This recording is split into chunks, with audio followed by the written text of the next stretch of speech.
नमस्कार मेरे छात्रों। आज हम देखते हैं कक्षा 9वीं विषय हिंदी। इसमें चौथी कविता है किताबें। इन कविता के कवि हैं गुलजार। उनका परिचय देखते हैं।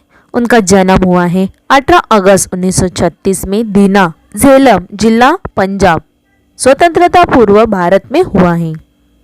गुलजार जी का मूल नाम सपूरन सिंह कालरा है। आप एक कवि, पटकथा लेखक, फिल्म निर्देशक, नाटककार होने के साथ साथ हिंदी फिल्मों के प्रसिद्ध गीतकार हैं।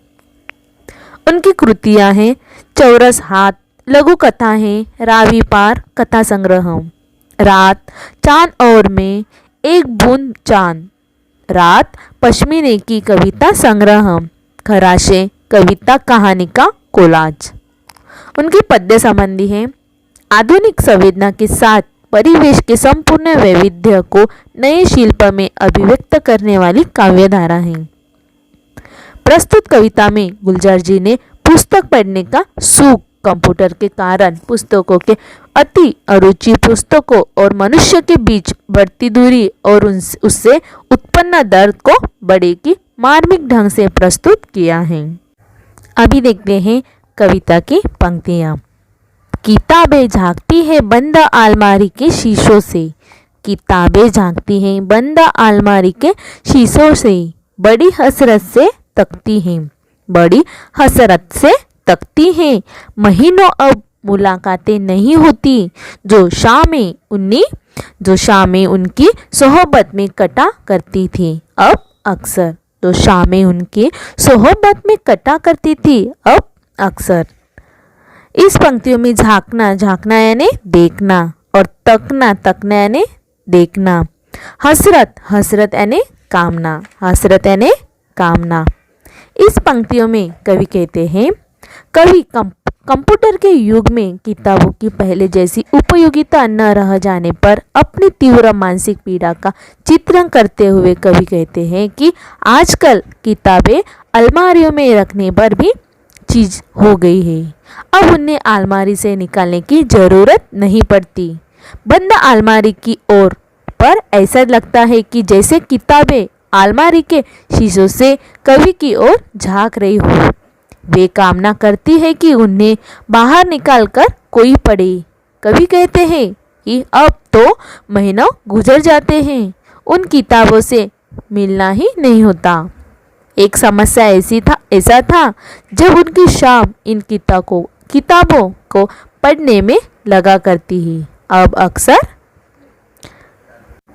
अक्सर गुजर जाती है कंप्यूटर के पर्दों पर, बड़ी बेचैन रहती है किताबें, उन्हें अब नींद में चलने की आदत हो गई है। जो कदरें वो सुनाती थी कि जिनके सेल कभी मरते नहीं थे, वो कदरें अब नजर नहीं आती, नहीं घर में। वो जो रिश्ते हैं वो सुनाती थी, जो रिश्ते थे वो सुनाती थी। इस पंक्तियों में कवि कहते हैं कंप्यूटर में आने के पहले उनकी शाम किताबें में पढ़ती बीता करती थी। जब पर कंप्यूटर आया है तब से वे कंप्यूटर भी पढ़ते लिखते हैं, इसलिए उनकी शाम कंप्यूटर के पर्दे पर बीतने लगी है। इस वियोग के कारण किताबें बहुत बेचैन रहने लगी हैं। अब हालत यह हो गई कि ये किताबें नींद में चलने लगी हैं, अर्थात कवि को अब सपने में भी दिखाई देती हैं।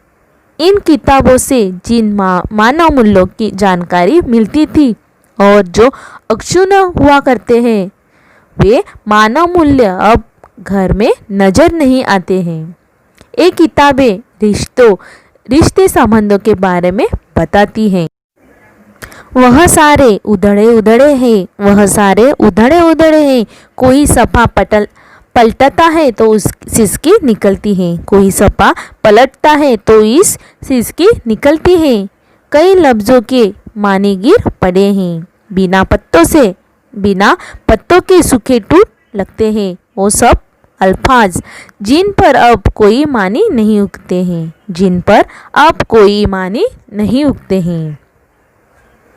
इस पंक्तियों में कवि कहते हैं, कवि किताबों की प्रशंसा करते हुए कहते हैं कि किताबें रिश्तों संबंधों के बारे में बताती थी। वे सारे संबंध अब उगड़ गए हैं, टूट से गए हैं। अब वे उन किताबों का कोई पन्ना पलटते हैं तो उनकी हालत देखकर उन्हें रोना आ जाता है और उनके गले से सिसकारी निकलने लगती है। इन पंक्तियों से शब्दों के अर्थ फटकर गिर पड़े हैं। बिना अर्थ वाले शब्द ऐसे दिखाई दे रहे हैं जैसे वह बिना पत्तियों वाला ऐसा कोई झूठ हो जिस पर अब कोई अर्थ नहीं उगने वाला है। आगे की पंक्तियां हैं, जुबा पर जो जायका आता था वो जो सफा पलटने का, अब उंगली क्लिक करने से बस चुपकी गुजरती है। बहुत कुछ तह ब तह खुलता चला जाता है पर्दे पर। किताबों से जो जाती रब्ता था वो कट गया है। किताबों से जो जाती रब्ता था वो कट गया है। पंक्तियों में कवि कहते हैं, कवि पुस्तकों और कंप्यूटर पर पृष्ठ पलटने के तरीकों के बारे में कहते हैं। किताबों के पृष्ठ पलटने में जीभ का एक प्रकार का स्वाद मिलता था। अब कंप्यूटर पर उंगली से क्लिक करने पर पृष्ठ पलक झपकते बदल जाता है। पर्दे पर मनचाहे ढंग से एक के बाद एक कोई भी पृष्ठ खोला जा सकता है। इसके कारण लोगों का किताबों से बना हुआ निजी संपर्क अब टूट गया है। आगे है, कभी सीने पे रख के लेट जाते थे, कभी गोदी में लेते थे, कभी घुटनों को अपने रिहल की सूरत बनाकर नीम सज्जे में पड़ा करते थे। जूते थे सभी से वो सारा इल्म तो मिलता रहेगा आइंदा भी। इस पंक्तियों में कवि कहते हैं, कवि किताबों के संपर्क में बारे में बताते हुए कहते हैं कि किताबें पढ़ते समय वे किताबें को छाती पर रख कर लेट जाते थे, कभी उसे गोद में रख लेते थे, कभी अपने घुटनों को रिहल की तरह बनाकर पुस्तक उस पर रखकर आधा माथा टेक कर पढ़ते थे, उस माथे पर चढ़ाते थे ताकि भविष्य में भी उससे ज्ञान प्राप्त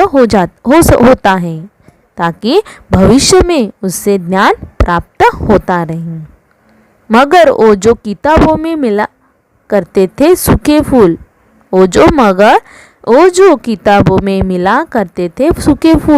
और महके हुए रुक्के, किताबों गिरने उठाने के बहाने रिश्ते बनते थे, उनका क्या होगा वो शायद अब नहीं होगी। किताबों के साथ कुछ रोचक बातें भी जुड़ी हुई होती हैं। कंप्यूटर पर आधारित हो जाने पर अब शायद उनका अस्तित्व नहीं होगा। किताबों में कभी कभी किसी के लिए फूल या संदेश पत्र रख दिया जाता था, जिन्हें लोग सूख जाने पर भी संभाल कर रखते थे। ये उनके संबंधों का ताजा करते थे। किताबों के गिरने और उठाने के बहाने से कुछ लोगों की जिंदगी भर के संबंध जुड़ते थे। कवि कहते हैं कि जब किताबों का उपयोग नहीं होगा तो ऐसे संबंध कैसे बनेंगे? किताबों का उपयोग नहीं होगा तो ऐसे संबंध कैसे बनेंगे? ये किताबें कविता में कवि ने बताया।